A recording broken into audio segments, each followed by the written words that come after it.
افغانستان کے صوبے پنجشیر میں طالبان اور شمالی اتحاد کے درمیان مذاکرات میں دونوں فریقین میں امن پر اتفاق ہو گیا۔ سابق رکن ایوان نمائندگان عبدالحفیظ منصور کہتے ہیں کہ فریقین ایک دوسرے پر حملہ نہ کرنے کی بات پر متفق ہو گئے۔ پرامن کوششوں کو جاری رکھنے پر بھی اتفاق کیا گیا۔ طالبان رہنما اور پاکستان میں سابق طالبان سفیر ملا عبدالسلام ضعیف کہتے ہیں اپنے سخت گیر دور کو دہرانے کا کوئی ارادہ نہیں۔ طالبان اپنے عہد کی پاسداری کر رہے ہیں۔ افغانستان میں خواتین کی تعلیم جاری ہے اور وہ کام پر بھی جا سکتی ہیں۔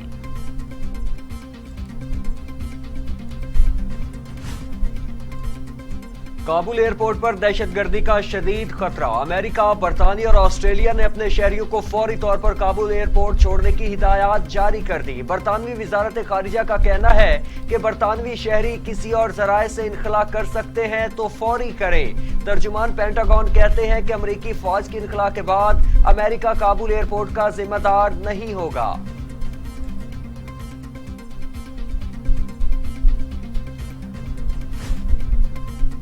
کابل ایئرپورٹ سے مزید 4500 امریکیوں کا انخلا کیا گیا۔ اب بھی 1500 امریکی شہری موجود ہیں۔ امریکی وزیر خارجہ انٹونی بلنکن کہتے ہیں طالبان 31 اگست کے بعد بھی ان امریکیوں اور ان افغان شہریوں کو واپس آنے کی اجازت دینے پر رضامند ہیں جن کی زندگیوں کو خطرات لاحق ہیں۔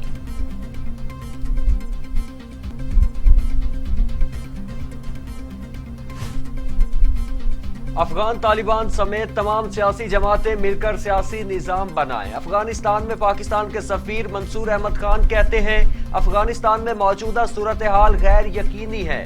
افغانستان میں نئے نظام کے لیے سیاسی اکابرین سے رابطے کیے جا رہے ہیں۔ افغان طالبان اور دیگر سیاسی رہنما ایک دوسرے سے رابطے کر رہے ہیں۔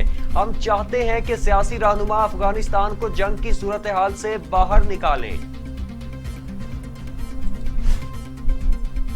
وزیراعظم عمران خان اور روسی صدر کے درمیان ٹیلی فونک رابطہ۔ دونوں رہنماؤں کا دو طرفہ تعلقات اور افغان صورتحال پر تبادلہ خیال۔ عمران خان نے کہا پرامن محفوظ افغانستان پاکستان اور خطے کے استحکام کے لیے ضروری ہے۔ افغانوں کے بنیادی حقوق اور ان کا تحفظ ضروری ہے۔ افغانستان میں جامع سیاسی تصفیہ آگے بڑھنے کا بہترین راستہ ہے۔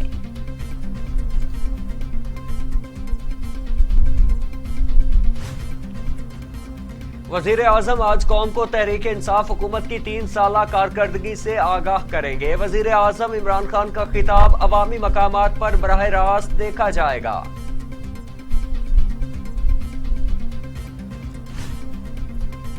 وزیر اطلاعات فواد چودھری کہتے ہیں پاکستان میں کتنی حکومتیں اپنی کارکردگی پر عوام کو جواب دہی کرتی رہیں۔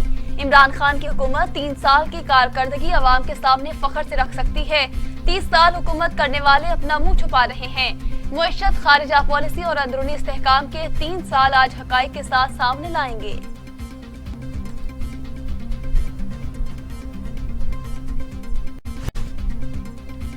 وزیر خارجہ شاہ محمود قریشی کی ترکمانستان کے صدر قربان قلی بردی مصدوف سے ملاقات۔ دونوں ممالک کا اقتصادی روابط کے فروغ کا عزم۔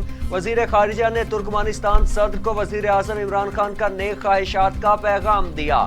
وزیر خارجہ کی وزارت خارجہ ترکمانستان بھی آمد۔ دونوں ممالک کے درمیان وفود کی سطح پر مذاکرات۔ بلاول بھٹو زرداری کہتے ہیں پیپلز پارٹی کی ہوا چل پڑی، اگلا انتخاب جیالے جیتیں گے۔ ملک بھر میں مختلف پارٹیوں کے سیاسی رہنما ہمارے رابطے میں ہیں۔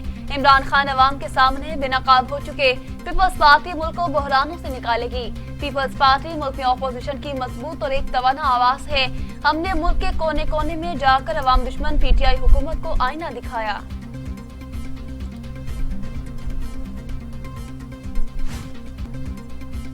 پاکستان میں کرونا پھر زور پکڑنے لگا۔ ایک روز میں موذی وائرس مزید 100 زندگیاں نکل گیا۔ اموات 25,320 ہو گئی۔ مزید 4,553 افراد میں وائرس کی تشخیص۔ 11,40,411 افراد کرونا میں مبتلا ہو چکے۔ 10,22,847 افراد صحت یاب۔ برطانیہ کی جانب سے پاکستان پر عائد سفری پابندیاں ختم کیے جانے کا امکان۔ پاکستان اور ترکی کا ریڈ لسٹ سے نکلنے کا امکان۔ برطانوی حکومت پر دباؤ ہے کہ پاکستان کو ریڈ لسٹ سے نکالا جائے۔ برطانیہ آج سفری پابندیوں میں تبدیلیوں سے متعلق فیصلہ کرے گا۔ برطانوی اخبار کا دعویٰ۔